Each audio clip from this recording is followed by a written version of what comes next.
Hello, my name is Jeff Kistler, Product Manager for DRA and AD Bridge, and today I wanted to demonstrate how you can integrate DRA into AD Bridge.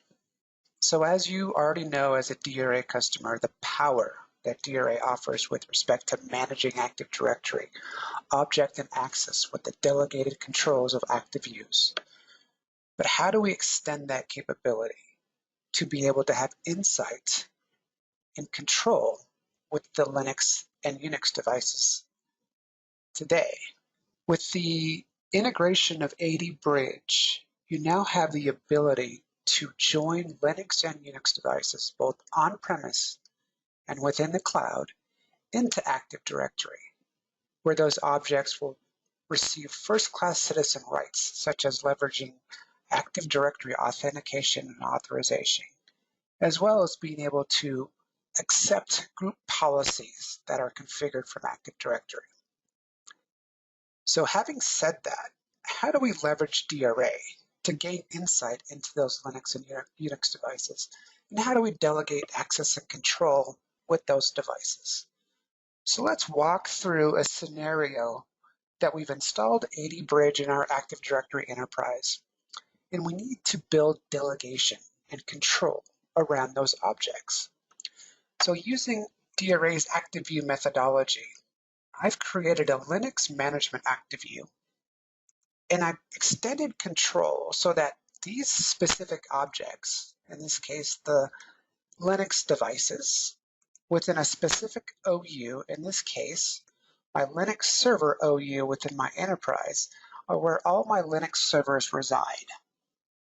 So once I've built that Active View, I've assigned specific users within DRA the ability to manage and control those objects so that they only see objects, in this case the Linux objects, within Active when they log on to DRA. So they won't see any other computer objects within AD because I've assigned the Active View methodology to these specific users in DRA.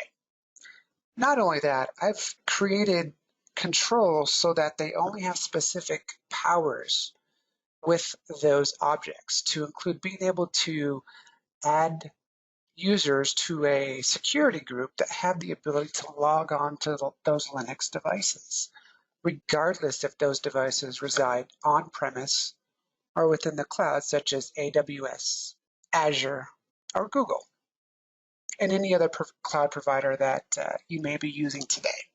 So once we've built the delegation model and assigned the assistant admins within DRA that have the ability to view those objects, we can walk through a scenario where a specific user needs access into a Red Hat machine in my environment. So I've installed AD Bridge on this Red Hat machine, and Jeff Snowstorm needs the ability to access and log on to that machine to perform some daily duties. So what we're going to do is we're going to connect to that machine and attempt to log on as Jeff to this Linux device. So as you notice, I'm using my AD credentials because part of the power of AD Bridge is that we have the ability to leverage an AD credential and not a local administrator account. So as you'll notice here that I don't have the rights to log on to this particular Linux box because I'm not in the right security group.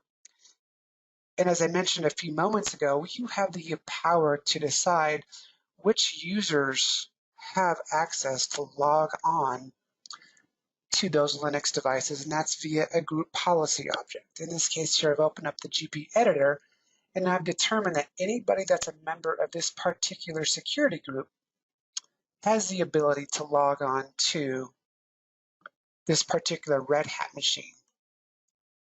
So let's log on to the DRA admin, who has the ability to control access and control management of this particular Linux device.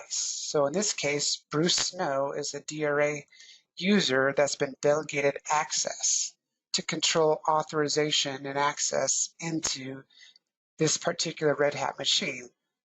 So as I mentioned a second ago, group membership is what's controlling access to log on to that machine. So Jeff Snowstorm was not a member of that Red Hat Access group. So we're simply going to add Jeff to that group. And it looks like it was able to update that group successfully. And now Jeff is a member of that access group. So we're simply going to reattempt to log on to that Red Hat machine, leveraging our AD credentials. So I'm going to log on here.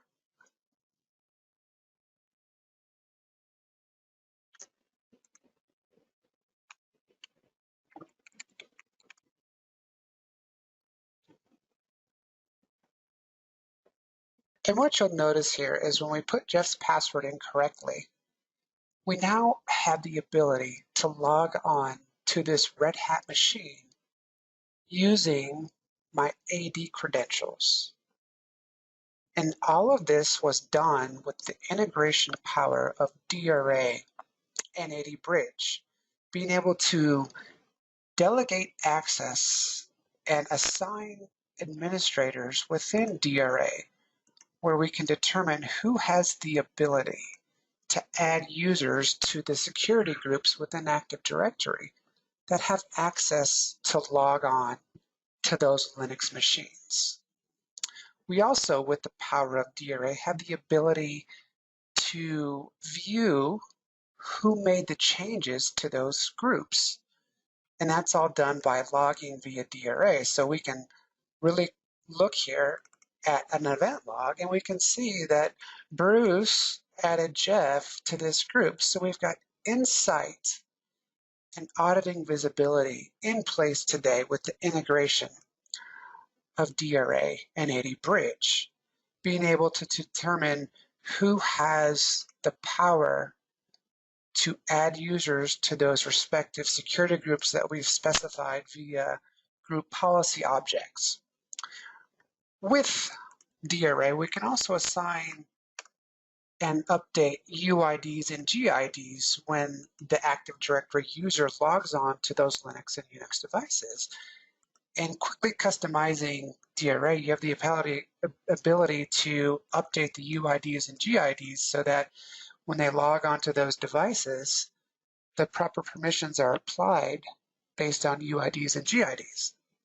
So I hope I've demonstrated to you the value and simplification of the integration of DRA and AD Bridge.